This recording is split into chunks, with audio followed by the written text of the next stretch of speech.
Estados Unidos anunció el miércoles la activación del Título 3 de la Ley Helms-Burton, que data de 1996, para así endurecer su postura frente a Cuba-Venezuela. La nueva estrategia de Donald Trump sobre Cuba podría perjudicar sus objetivos contra Nicolás Maduro. Washington.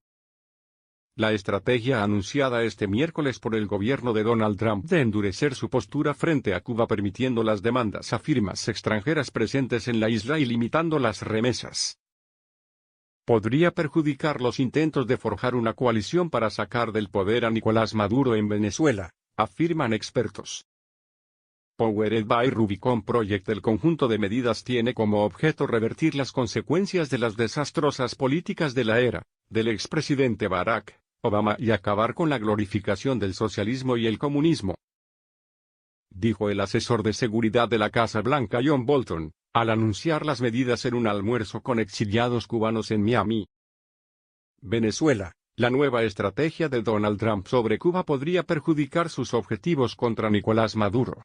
Redacción el 18 de abril de 2019 las 12:30 p.m. Washington. Reuters.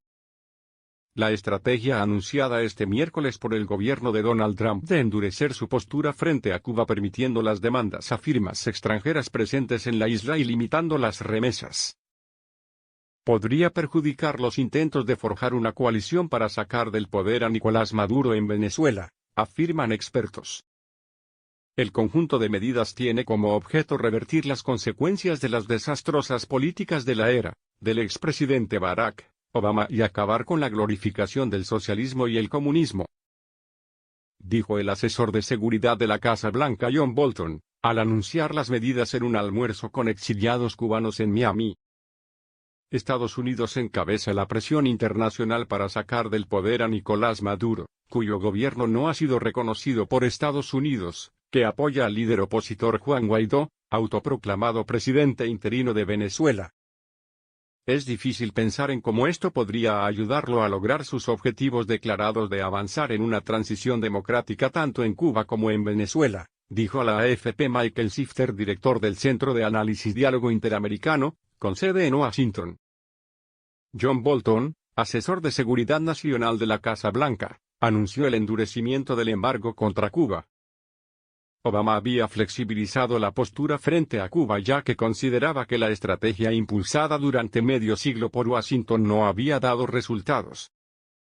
Pero Trump decidió dar una vuelta en centésimo octogésimo que se venía perfilando desde la llegada a la Casa Blanca de Bolton, quien ya había anunciado antes acciones directas contra lo que denominó la troika de la tiranía, integrada por Cuba, Nicaragua y Venezuela. En sus esfuerzos contra Maduro, el gobierno de Trump ha aplicado sanciones financieras y petroleras contra la maltrecha economía venezolana. En ese marco, ha penalizado también a empresas que llevaban crudo venezolano a la isla. Este miércoles anunció además sanciones contra el Banco Central de Venezuela y contra Laureano Ortega Murillo, el hijo del presidente nicaragüense, Daniel Ortega, y de la vicepresidenta, Rosario Murillo. Dividir y debilitar a la coalición. Para Sifter, la decisión sobre Cuba podría dividir y debilitar a la coalición internacional que se ha forjado para enfrentar la crisis en Venezuela. Muchos socios de Estados Unidos en América Latina y en Europa seguro van a rechazar una estrategia como esta de línea dura, que había sido evitada por los predecesores de Trump, indicó. El título 3 de la ley Helms-Burton, que data de 1996, permite iniciar acciones ante la justicia estadounidense contra las empresas que registren ganancias gracias a activos que hayan sido nacionalizados durante la Revolución de 1959. Pero desde la aprobación de la norma, los gobernantes estadounidenses habían postergado la entrada en vigor de esa cláusula cada 6 meses, para evitar problemas con países aliados que tengan empresas en la isla.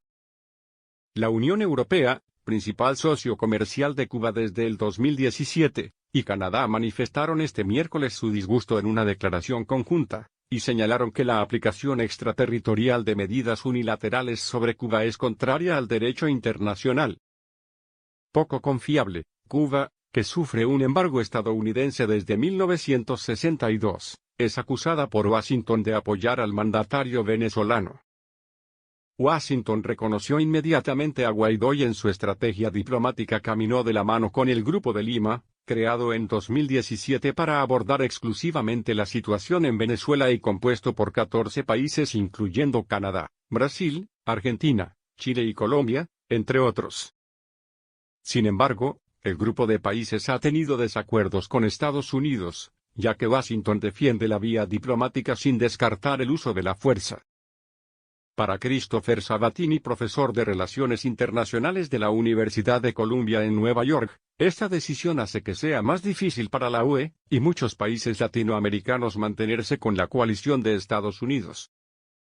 Para el académico, esto perfila a Estados Unidos como un país poco cooperativo y poco confiable, ya que sus socios europeos le habían pedido expresamente que no avanzara en la activación del Título 3.